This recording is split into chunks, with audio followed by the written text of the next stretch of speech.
Hello and welcome to the Eating Disorder Therapist podcast. This is a podcast to help you find peace with food and overcome disordered eating. And I'm Harriet Frew, aka the Eating Disorder Therapist. And I'm so excited to share with you all kinds of stories, tips, information and guest interviews to help you on your journey in finding peace with food. So thank you so much for listening today. Now today, before we launch in, I've got a quick advertisement break from Tracy Brown and Associates in the US.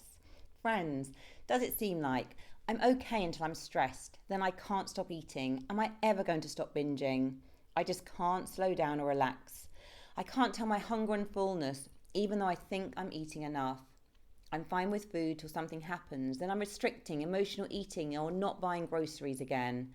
And I surround myself with body positive pictures, wearing more comfortable clothes, but I still can't stand my body and I fear gaining weight. You don't acknowledge you might just not have a full sense of safety inside you for recovery efforts to fully land. This means you might be living in chronic fight, flight, freeze or please, and you need new experiences of the threat responses softening that cause the eating and body image issues in the first place so that recovery can actually stick. If you're seeking the missing piece in your food, weight and health recovery journey, consider Trauma-Informed Nutritional Counselling with Tracy Brown and Associates. Tracy can be reached at www.tracybrownrd.com/get-started. Link is in the show notes to learn how to shift what has been too much or not enough inside for food to feel easy.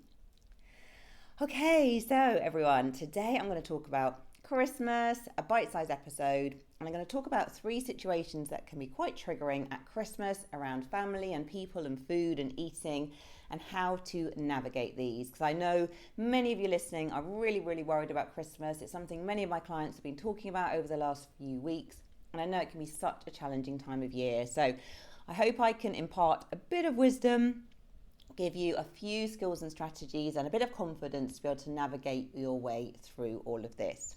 So, number 1 trigger, people talking about their eating plan, regime, diet. Okay, now this is such a problem, isn't it? In diet culture, people unconsciously spew out conversations about food, dieting, body image, weight every single day. And I think most people in society haven't always joined up the dots. So even if they know that you've been struggling with an eating disorder, they still might not understand that talking about dieting and all this stuff is really triggering and unhelpful. They just don't see that things are connected. Now, obviously, as we've become more empowered, we can actually educate people and kindly tell them when this is unhelpful, but sometimes this is really difficult and sometimes they're not ready yet to be able to hear this. So it can be massively triggering. And I think in the past, it used to probably be more kind of Weight Watchers, Slimming World, Diet Club talk, but I think recently it's been more kind of in the wellness space where it becomes even more confusing and triggering. So perhaps people talking about intermittent fasting, maybe Tim Spector's Zoe app where people, can find out which foods are particularly their best foods to eat and then eliminate some, etc. All the real focus on the gut microbiome. And I'm not saying that we shouldn't focus on the gut microbiome as part of self-care, but I think for many people it becomes like an obsessive thing that they're kind of like, thinking about. They're making like so many kind of obsessive and, very rigid choices around their eating. It's a whole set of rules, I guess, and it's probably sometimes falling into a disordered eating space. So if you're struggling with an eating disorder, you don't want to be around these people who are eliminating food groups, going hours without eating, or evangelizing about the health benefits of eliminating certain foods or including others. It can be massively triggering. So I guess what to say, if you recognize that you might be in this situation, you have absolute permission to stay in your recovery lane. Don't get into these conversations. Walk away, okay? If you are able to set boundaries, kindly and politely tell people that you don't want to talk about these topics, okay? Change the subject. Be proactive if you can. If people are ready to be more open to some of the conversations about how some of this stuff can be really triggering, you could actually talk about it.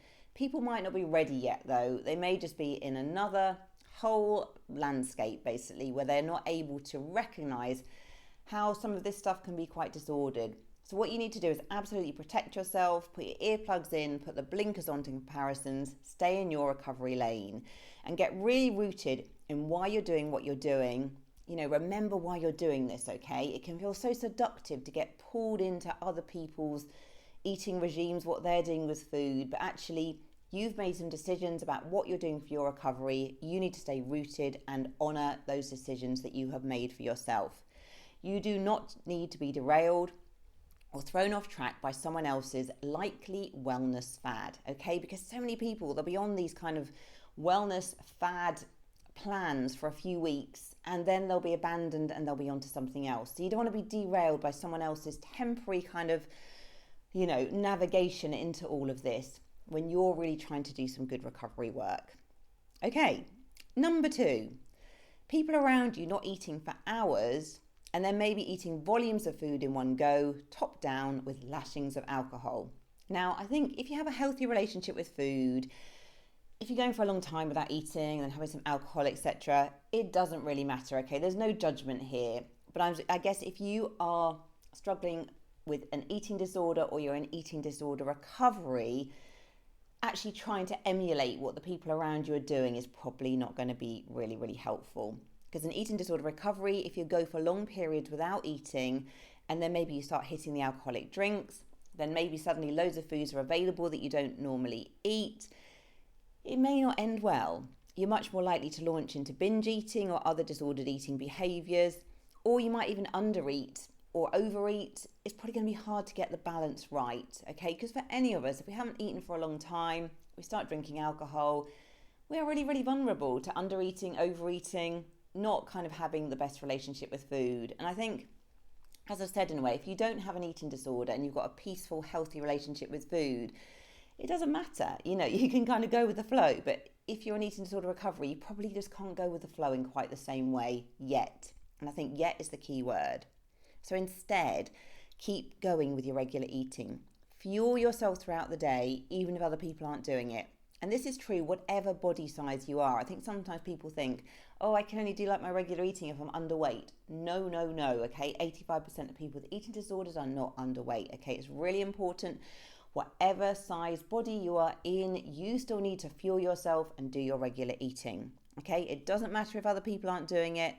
Then if you're doing your regular eating, when your Christmas dinner is served, you can just include your Christmas dinner as part of your regular eating plan, but then as well, you're not going to be absolutely starving. You're much more likely going to be able to eat to hunger and fullness. You're far less likely to kind of go crazy around food. You can just treat it like any other meal.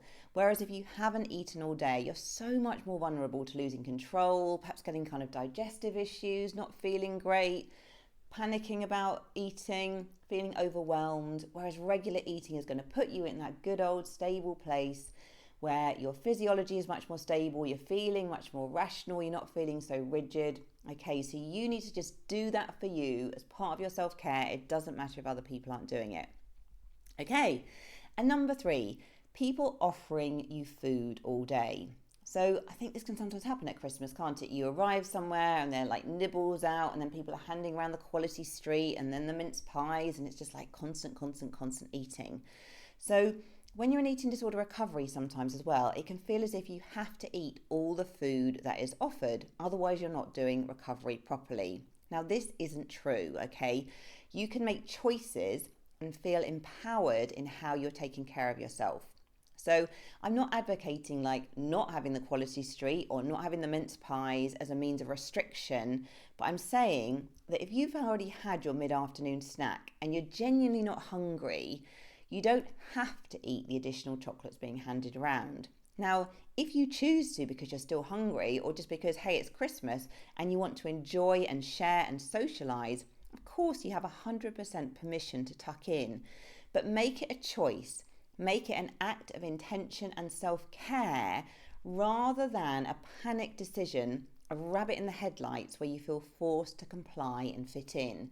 So if you're going somewhere for the day or you've got people coming around and you have got lots of nibbles around and lots of extra food, again, include that in your regular eating plan so you know in a way that you have permission to eat these foods, that you can enjoy them, but it also will help you have some structure and stability around these foods and give you a sense of control. Whereas if you feel like food is just coming at you all day and that you kind of can't say no to it, it's going to feel overwhelming. You're going to much more likely feel that you've blown it and then kind of go to extremes of undereating or overeating, and it's not going to put you in such a helpful place. Okay, so I hope that has given you just a few kind of permission slips really to take care of yourself at Christmas. So whatever other people are doing, look after yourself. You have 100% permission to do this. Okay. Hope you enjoyed this episode. If you're not following me already on Instagram, do seek me out at the Eating Disorder Therapist _. And for further support with your relationship with food, do go to the eatingdisordertherapist.co.uk. If you enjoy this podcast, I would be so grateful if you follow, rate and review, as it helps it reach so many more listeners. Thank you so much for listening, and I hope to be releasing another podcast very soon. Sorry, got a bit tongue-tied there at the end. Merry Christmas, everyone, and I shall be catching up soon. Bye for now.